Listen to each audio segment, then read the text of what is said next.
Shalom, shalom bien-aimés. Nous nous retrouvons aujourd'hui dans notre cadre habituel pour pouvoir parler. Nous allons commencer par recommander ces moments entre les mains du Seigneur. Éternel Père de gloire, nous te rendons grâce pour ces moments. Nous te disons merci pour la grâce, l'opportunité que tu nous accordes pour pouvoir partager ta parole. Merci pour la présence de mon frère, merci pour la présence de ma sœur qui me suit en ligne. Laisse à ce que ton esprit nous aide, que ton esprit nous guide et que ton esprit nous étudie pour la moisson dans le nom puissant et glorieux de Jésus. Amen. Amen. Donc nous commençons avec aujourd'hui le thème qui est à l'ordre du jour. Nous allons commencer par faire une session, ça sera une sorte de training, une sorte de formation pratique durant laquelle nous aurons à pouvoir nous étiller pour la moisson. Et le thème principal, c'est celui de savoir comment évangéliser. Comment évangéliser.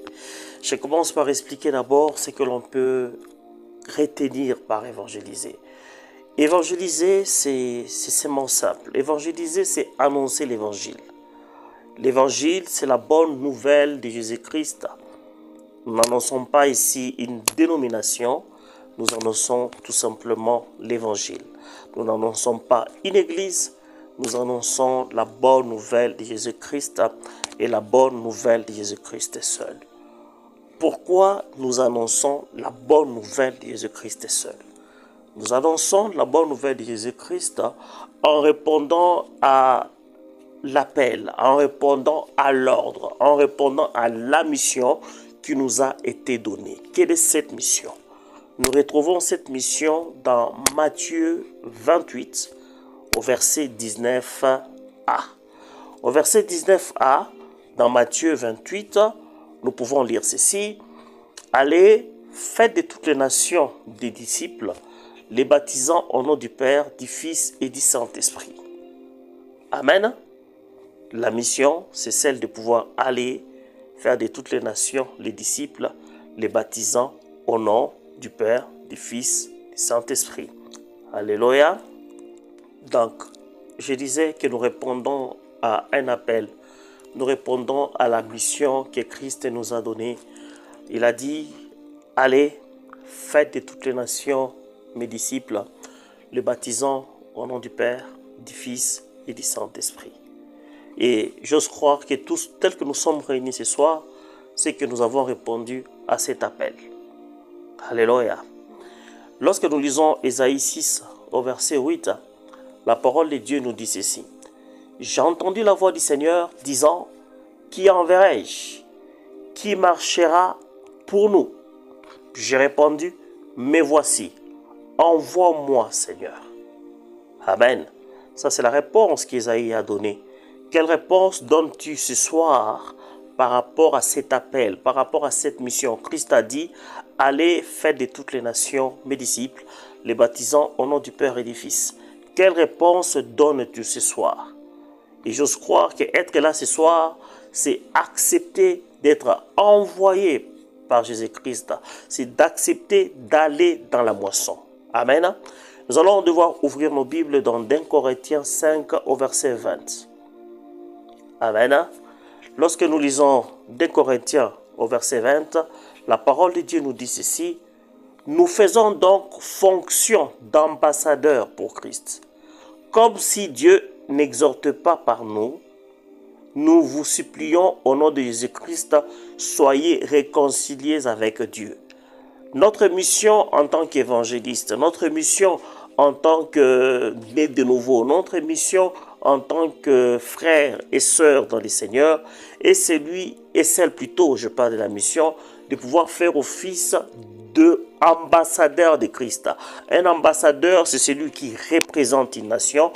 Un ambassadeur, c'est celui qui défend la nation. Un ambassadeur, c'est celui qui parle. Et les messages que nous amenons, la bonne nouvelle que nous amenons, c'est celle de réconcilier nos frères, nos sœurs qui sont au dehors avec Jésus-Christ. Amen. Hein? Et notre thème, comme on vient de le dire, c'est comment évangéliser. Pour évangéliser, nous avons certaines étapes à pouvoir suivre. Évangéliser, certes, il y a plusieurs approches, ça dépend de circonstances, ça dépend des cadres, ça dépend de l'ambassadeur de Christ. Et un ambassadeur de Christ, nous avons la mission, nous avons la responsabilité d'aller vers le monde et de leur demander de se réconcilier avec Christ. La réconciliation du monde avec Christ, c'est ce qui conduit pratiquement à la nouvelle naissance.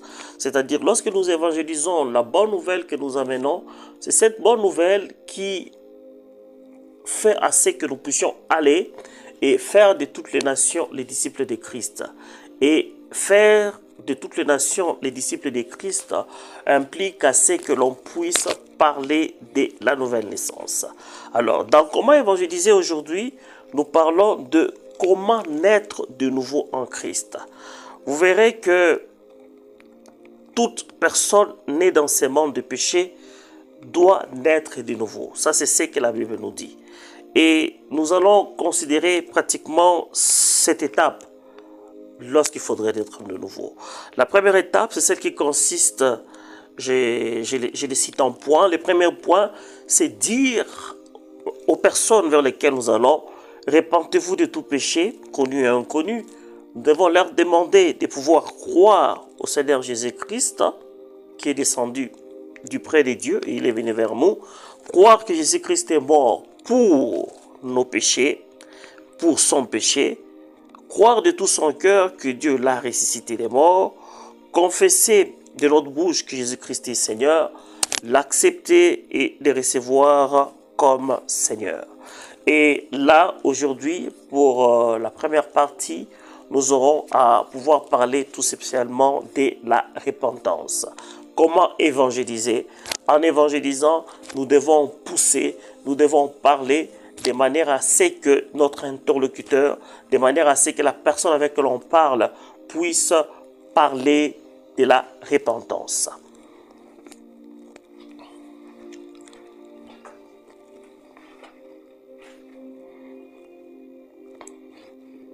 S'il faudrait parler de la repentance, la plus grande question à se poser, c'est quoi la repentance? C'est la première question que l'on doit se poser. C'est quoi la repentance? Je parle ici d'une repentance réelle, d'une conversion des cœurs. Amen. Hein? La conversion des cœurs. Nous allons lire quelques à la volée, vous allez les voir.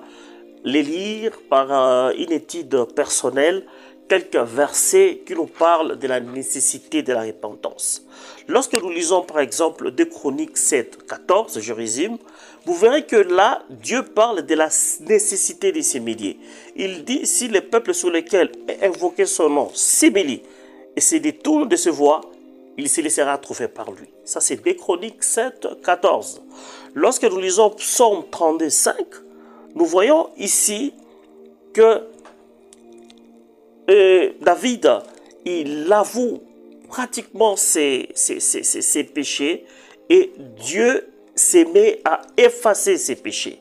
Dans Proverbe 28 au verset 13, on dit ceci, « Celui qui cache ses transgressions ne prospère pas, mais celui qui les avoue, il obtient miséricorde. » Amen.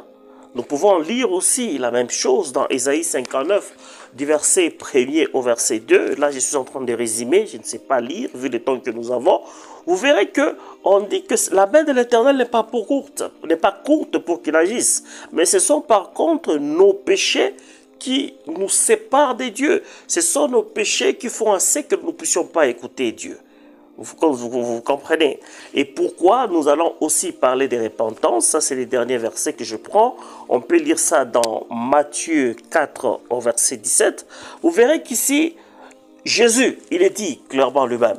Il dit, répentez-vous, car le royaume des cieux est proche. Jésus l'a dit, répentez-vous car le royaume de Dieu est proche. Et les messages que nous apportons de réconciliation, c'est dire à mon frère, c'est dire à ma soeur, répands-toi ma soeur car le royaume des cieux est proche. Répands-toi mon frère car le royaume des cieux est proche. Jésus le dit dans Matthieu 14, 17.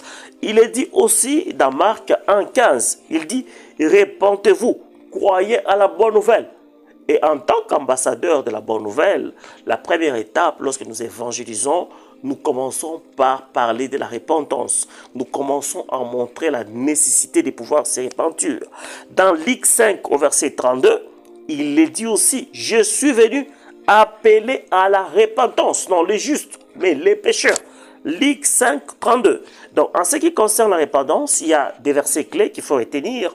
2 Chroniques 7, verset 14, Psaume 32, verset 5, Proverbe 28, verset 13, Ésaïe 59, 1 à 2, Matthieu 4, 17, Marc 1, 15, Luc 5, 32. Amen.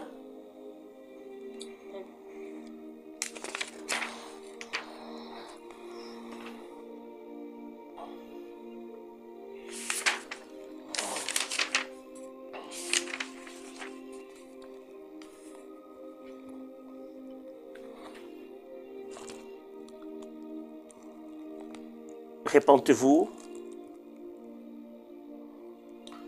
répentez-vous, car le royaume des cieux est proche. C'est Christ qui le dit. Alors, nous devons savoir qu'ici, il s'agit de repentance réelle. Il existe plusieurs cas de repentance qui n'ont pas été réels, comme la repentance avec Judas qui a suivi Jésus et qui a fini par trahir Jésus, comme la repentance qui n'était pas réelle des fils d'Élie qui faisaient du n'importe quoi, qui vivaient dans l'adultère, ils étaient dans l'alcool, mais ils n'ont pas réellement suivi Jésus. Il y a une repentance réelle comme avec Akab et Jézabel. Ils étaient dans une vie trop bizarre, mais lorsqu'ils sont allés vers le Seigneur a changé leur vie et il a fait de cette humiliation d'Akab quelque chose qui lui a permis de pouvoir marcher avec le Seigneur. Alors, de quoi il s'agit ici? Nous parlons ici, pour qu'il y ait parlé d'impotence, nous devons d'abord savoir qu'il s'agit de celui qui fait du péché un style de vie. Amen. Ici, vous verrez que Paul, s'adressant aux Corinthiens, il leur demandé de pouvoir vivre dans la sainteté. Christ a dit clairement qu'il revient, il revient prendre son église, il revient prendre mon frère, il revient prendre ma soeur. Il demande à ce que nous puissions nous repentir. Nous repentir, c'est quitter l'inconduite, c'est quitter les dérèglements, c'est pratiquement un changement de vie. Vous voyez, lorsque nous sommes loin de Dieu, c'est comme si nous avons tourné le dos à Dieu. Se repentir, c'est revenir vers Christ. Et nous verrons quelques étapes dans ces processus de repentance. La première étape dans ce processus de repentance, c'est celui d'avoir ses regrets sincères. Vous verrez qu'aujourd'hui, lorsque vous allez vers nos frères, nos sœurs, personne ne pourra vous dire qu'il est pécheur. Lorsque vous arrivez vers eux, tous ils disent que je suis né de nouveau, je suis enfant de Dieu, je vais à l'église, je suis la prédication, j'ai une Bible. Ce sont les arguments que les gens proposent. Mais au-delà de ça, nous devons plutôt leur montrer clairement la nécessité de pouvoir se repentir. La première nécessité, au-delà des péchés individuels que nous avons commis, la première nécessité, c'est celle du péché commis par Adam et Ève. La parole de Dieu déclare clairement que tous ont péché et sont privés de la gloire de Dieu. C'est-à-dire, la réconciliation dont parlent les seigneurs ici, c'est cette réconciliation de par Adam et Ève. Adam et Ève, ils sont ceux-là qui ont amené les péchés dans le monde. Et aujourd'hui, pour que nous puissions nous réconcilier à Christ, nous devons passer par la repentance. Au départ, par rapport à Adam et à celui avec qui nous parlons, celle avec qui nous parlons, Demandez à la personne qui nous suit en ligne, pour ceux qui sont les lives en ligne, demandez à ces personnes de pouvoir se réconcilier avec Dieu. Et cette réconciliation avec Dieu passe par la repentance. Et cette repentance doit être réelle. Nous ne pouvons pas évangéliser, nous ne pouvons pas amener les gens à pouvoir accepter Jésus-Christ sans que ces gens-là puissent se repentir d'abord. Parce qu'il peut arriver à ce que vous arrivez quelque part, vous dites, ok, qui veut recevoir le Seigneur Jésus-Christ? Les gens lèvent les doigts, vous leur faites réciter la prière du salut. C'est bien tout cela. Mais le meilleur à faire, c'est pouvoir vous assurer que la repentance elle est réelle. Et nous verrons quelques étapes pour pouvoir savoir que cette repentance est réelle. Une repentance elle est réelle lorsque la personne qui se repent éprouve en elle d'abord ses regrets sincères par la prise de conscience. Amen. Elle identifie les péchés, elle identifie son mal. Elle se dit, ok, Adam et Ève ont péché. La parole de Dieu me dit qu'à tous ceux que l'ont reçu, il leur a donné le pouvoir de devenir enfants de Dieu. En étant que créature de Dieu, je ne connais pas Dieu. Pour me réconcilier avec Dieu, le seul chemin, le seul médiateur, c'est Jésus-Christ. Donc, il reconnaît sa nature pécheresse d'abord. Et en reconnaissant cette nature pécheresse, il se décide de pouvoir accepter Jésus. Il se décide de pouvoir se dire, Seigneur, je suis pécheur, je me détourne de ma mauvaise nature et j'aimerais avancer avec toi. Amen. Donc, la vraie repentance, c'est lorsqu'on identifie les péchés. On identifie son état de pécheur et on s'en dégoûte. On a honte de ce qu'on est. On a le dégoût de ce qu'on est. Ça, c'est la première étape. La deuxième étape, lorsqu'il s'agit de repentance, il faudrait parler confession. On ne peut pas parler repentance sans parler confession. On doit confesser les péchés. On doit, au plus profond de soi-même, se dire, ok, ça j'ai fait c'est mal. Il n'y a pas de repentance en gros. Oh Seigneur, je me répands, pardonne-moi.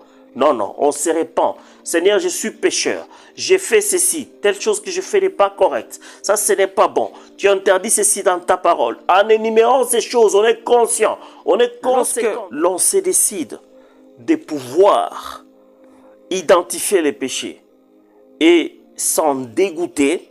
Nous devons exprimer réellement les désirs de changer, décider de renoncer et d'abandonner. C'est-à-dire, lorsque nous apportons l'évangile, nous devons démontrer, nous aurons à faire plusieurs séances, mais ça c'est de façon générale, de montrer combien on a les désirs. On a ces désirs de pouvoir réellement changer, parce qu'on sait qu'on est pécheur. On a les désirs de réellement changer, parce que l'on se sent sale devant le Seigneur. Et on se décide de renoncer au péché et d'échanger. La repentance, c'est comme divorcer avec le monde. La repentance, c'est divorcer avec les anciennes habitudes, divorcer avec notre ancienne nature. Si par exemple, je suis dans l'alcool, je me décide de pouvoir me repentir. Je dois me décider de dégoûter l'alcool et d'abandonner l'alcool. Je ne peux pas me dire, je me répands aujourd'hui, je continue à vivre dans l'alcool.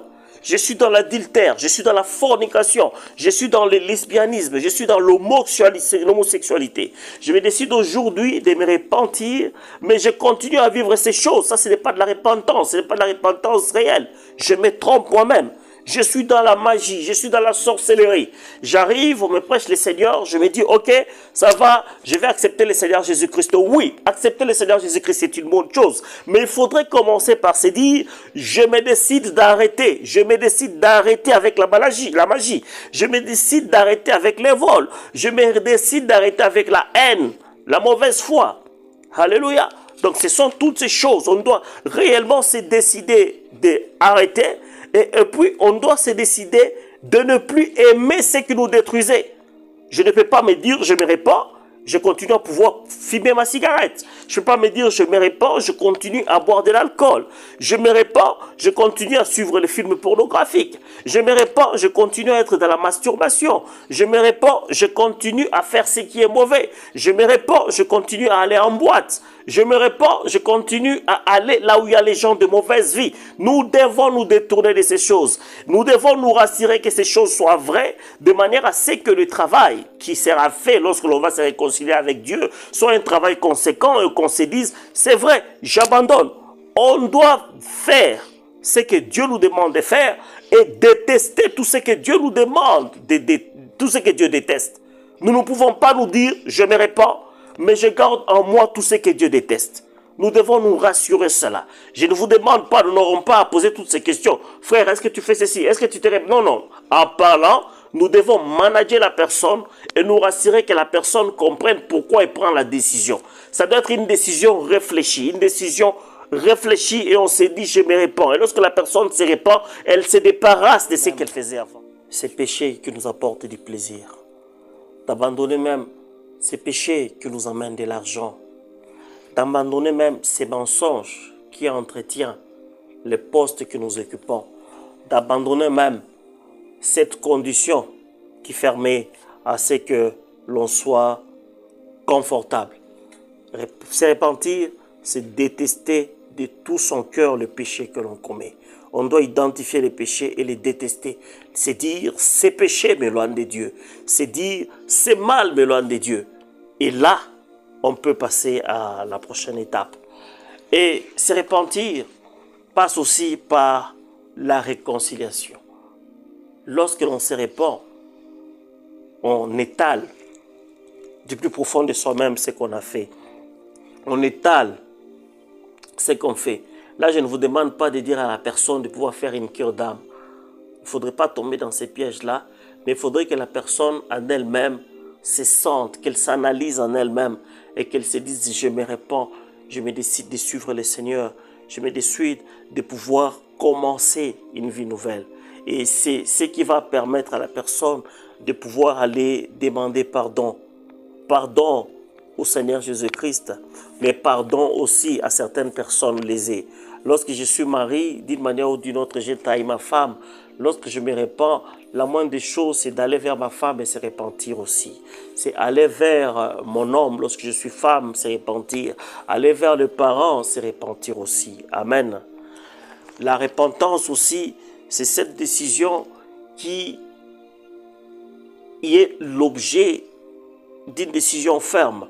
C'est-à-dire, on s'est dit, ok, à partir d'aujourd'hui, il faudrait que je mise sur une transformation intérieure, un renouvellement de ma façon de penser, un renouvellement de ma façon de réfléchir, un renouvellement de ma façon de pouvoir faire les choses. La parole de Dieu dit, lorsqu'on est uni à Christ, on est une nouvelle créature. Les choses anciennes sont passées, toute chose est devenue nouvelle.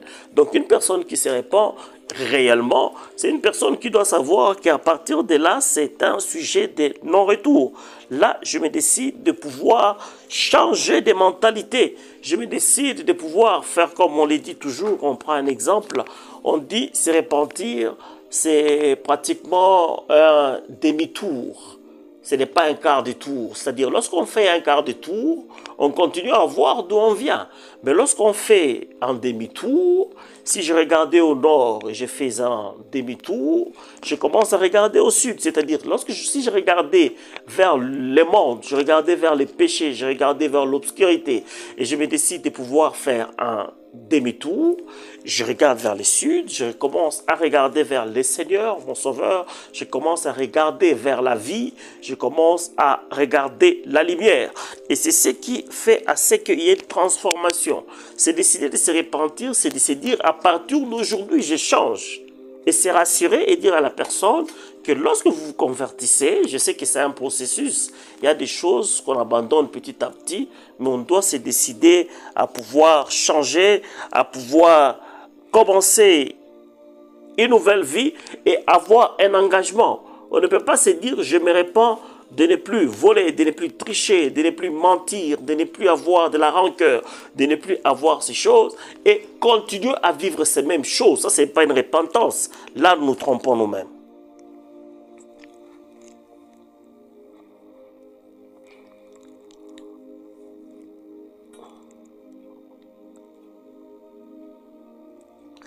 Et pour finir, se repentir aussi, c'est ça passe par la reconnaissance du péché et demander à Dieu pardon.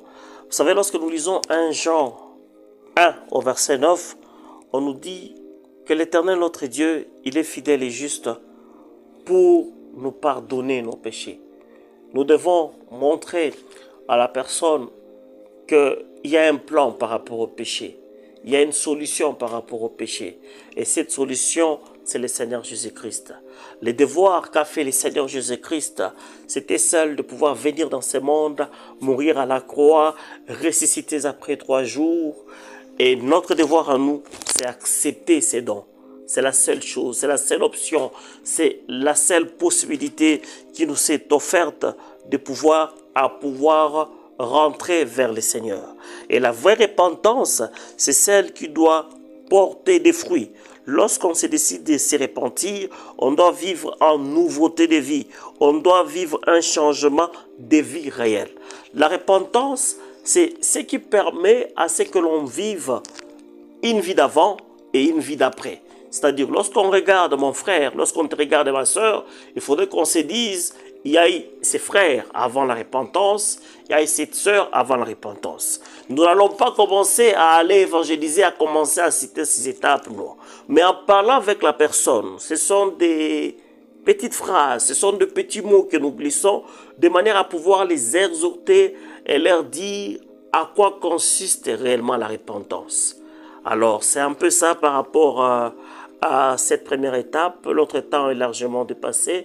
Nous allons devoir continuer le mardi prochain à la même heure et nous parlerons de façon plus technique sur les différentes étapes, sur comment évangéliser, sur comment faire les choses. Aujourd'hui, nous avons parlé de façon générale de la repentance, car il est intéressant, il est essentiel que l'on connaisse d'abord son état. On doit se reconnaître malade de manière à aller recevoir une guérison et se dire « j'ai le traitement, je suis guéri ». Lorsqu'on ne se reconnaît pas pécheur soi-même, c'était très compliqué. Il ne suffit pas de se reconnaître pécheur, il suffit de se reconnaître pécheur et de se dire « je suis pécheur, à partir d'aujourd'hui, vous me parlez de la voix du Seigneur, mais je me décide de pouvoir abandonner. Je me décide de pouvoir changer de vie. Je me décide de pouvoir faire ce qui est bon, vivre en nouveauté de vie. » Pourquoi j'insiste sur la repentance? Parce que le plus souvent, il arrive à ce que vous puissiez croiser quelqu'un en route, que vous puissiez croiser des gens, vous leur parlez de Jésus, ils donnent leur cœur au Seigneur, mais curieusement, juste après cette rencontre, ces personnes ne vous reviennent pas. Certaines de ces personnes même, ils vous promettent de pouvoir venir à l'église, ils ne viennent pas à l'église. Certaines personnes vous promettent même de pouvoir échanger avec vous, ils ne viennent pas. Et certaines personnes, ils ne vivent même pas cette nouveauté de vie parce que le fondement n'a pas été bon. Le fondement, c'est celui de pouvoir commencer par la repentance. Et la repentance, c'est ces changements de mentalité, c'est cette décision de pouvoir se dire, je suis pécheur, j'arrête avec les péchés, je déteste ce que je faisais avant, j'ai choisi de vivre comme le Seigneur veut que je puisse vivre. Je m'identifie à une nouvelle famille. Et là, on sait continuer et faire les choses telles que Dieu le veut et on continuera les processus. Nous vous remercions pour ces temps passés ensemble, sorry pour les temps que nous avons pris par rapport à cela. Nous allons devoir prier et recommander notre prochaine séance entre la main du Seigneur. Entre-temps, nous allons devoir méditer sur ce qui a été dit pour que l'on comprenne la nécessité de la repentance lorsque nous évangélisons, que l'on comprenne la nécessité d'être outillé de manière à pouvoir apporter les frères ou la sœur à pouvoir se repentir. Dans notre prochain numéro, dans notre prochaine rencontre, nous aurons à montrer les versets, montrer les évidences qui prouvent que nous sommes pécheurs et les évidences qui prouvent que nous pouvons nous repentir et Christ est juste là, il nous attend. Amen.